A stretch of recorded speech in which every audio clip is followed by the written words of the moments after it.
Graça e paz, prezados alunos, aqui é o professor Fabrício Cardoso, da EBOC. Você está na série Desenvolvimento Ministerial. Quero lembrar a você que esta série de desenvolvimento ministerial, ela é voltada especificamente para a capacitação de teólogos, pastores e dirigentes de congregação. Neste projeto, nós estaremos falando tudo aquilo que é importante e essencial no cumprimento do exercício pastoral e no gerenciamento eclesiástico.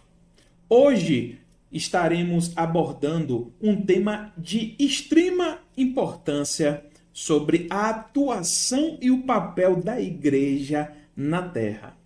Estamos falando dos departamentos que nós encontramos evidência sobre ordenamento de cumprimento na Bíblia e que poderemos entender aquilo como uma razão importante que podemos justificar a existência de um departamento em nossas congregações. E hoje falaremos sobre a assistência social ou o assistencialismo na igreja evangélica brasileira. Então, você que é nosso aluno do curso de teologia, você que é pastor, você que tem um cargo na igreja, você que aspira o episcopado, né? Você que é um dirigente de congregação, presta muita atenção, que hoje nós estaremos abordando um assunto que eu tenho certeza que vai falar com o seu coração. Acompanhe comigo na tela os próximos slides. Projeto de desenvolvimento ministerial, a nossa temática da aula de hoje é assistencialismo na Igreja Evangélica Brasileira. Acompanhe comigo o nosso segundo slide. O Departamento de Assistência Social na Igreja Evangélica. E a primeira pergunta que vai aí para você refletir. A igreja é assistencialista? Esse é um ponto de controvérsia entre alguns posicionamentos de pessoas. Há aquele que diga assim, a igreja cumpre o papel exclusivamente espiritual. A igreja está ali para conduzir as pessoas, né, a orarem, a adorarem, a ministrar a palavra, e aí terminou o culto, Deus abençoe, né? Como diz aqui na minha terra, tchau e bênção. Então, cada um cuide da sua vida, faça o que bem entender e se vire, né? Mas, será que a igreja, ela tem um papel social? Será que essa questão do social, de fazer o social, nós hoje vivemos uma realidade de igreja muito polarizada, né? Como que se assim, se você é da igreja, você é de direita. E se você é de direita, você é do trabalho, você é empreendedor. Se você visa para as questões sociais, se você tem um posicionamento olhando para os pobres, você é esquerda, você ganha títulos, né, que definem dentro do meio evangélico desse momento, dessa geração no Brasil, como algo pejorativo, né? Mas será que Jesus se preocupa com as questões sociais? Será que Jesus no seu ministério esteve atuante acerca dos problemas sociais? Será que nós temos evidência no Antigo Testamento de homens, profetas, sacerdotes que foram levantados por Deus e que atuavam em temas sociais? O Departamento de Assistência Social tem por objetivo conhecer as necessidades dos membros da congregação e da comunidade ao entorno, para garantir que necessidades básicas, a exemplo de alimentação, medicação e vestuário, estejam garantidos a todos. Então vamos lá, pessoal. A igreja, ela é sim assistencialista. Nós vemos no Antigo Testamento evidências de profetas que se envolviam diretamente com as questões sociais. Sobre o jugo que era direcionado sobre o povo, que era uma espécie de tributação daquela época. Sobre a causa dos pobres. E nós, como igreja, Eu, como igreja de Cristo, como pertencente ao corpo de Cristo, eu preciso entender qual é o meu chamado, o meu propósito e a minha vocação voltada em prol do reino de Deus. Mas tudo estará relacionado para aquilo que fazemos ou entregamos em prol das vidas das pessoas. Não tem lógica se eu oro, se aquela oração não for para edificar a minha comunhão com Deus e alcançar meu irmão. Não adianta eu pregar simplesmente por externar um conhecimento se essa pregação não alcançar a pessoa.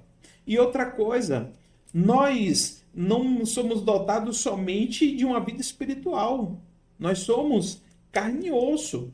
Nós possuímos sentimentos e emoções. Então, quando eu tenho a visão do cuidado, do exercício pastoral, de cuidado, de apacentar, de proteger, de cuidar, isso inclui também as atividades relacionadas à manutenção fisiológica, biológica da pessoa. Se a pessoa não estiver nutrida, não estiver bem, não estiver alimentada, o ouvido dela não vai captar a palavra de Deus, não.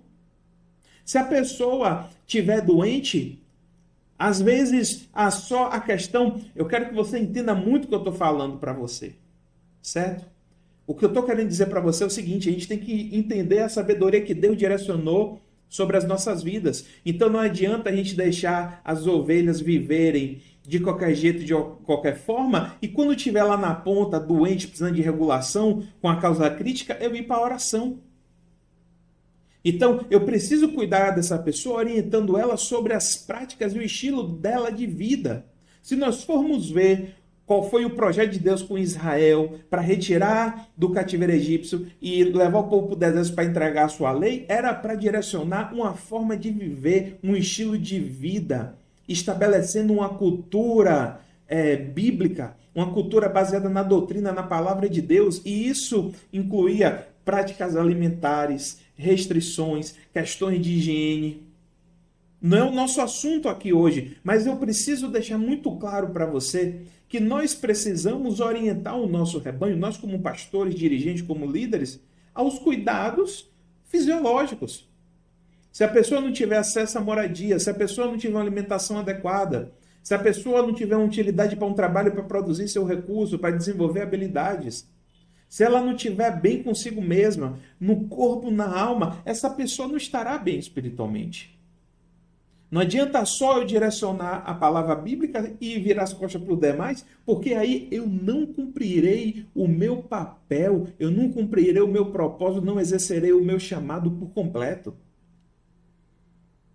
Se eu não estiver nem aí, se a pessoa está se alimentando bem, se ela está comendo muita besteira, se ela está tendo acesso a uma moradia adequada, se ela tem uma vida digna, então tudo isso faz parte do exercício pastoral e do exercício de atividade e de suporte e de atuação da igreja na terra. Então, é obrigação nossa, sim, nós como pastores, como líderes, precisamos atuar de forma enfática, né? Como algo, como uma prioridade, os cuidados não só espirituais, mas acerca das necessidades básicas e essenciais para a sobrevivência humana.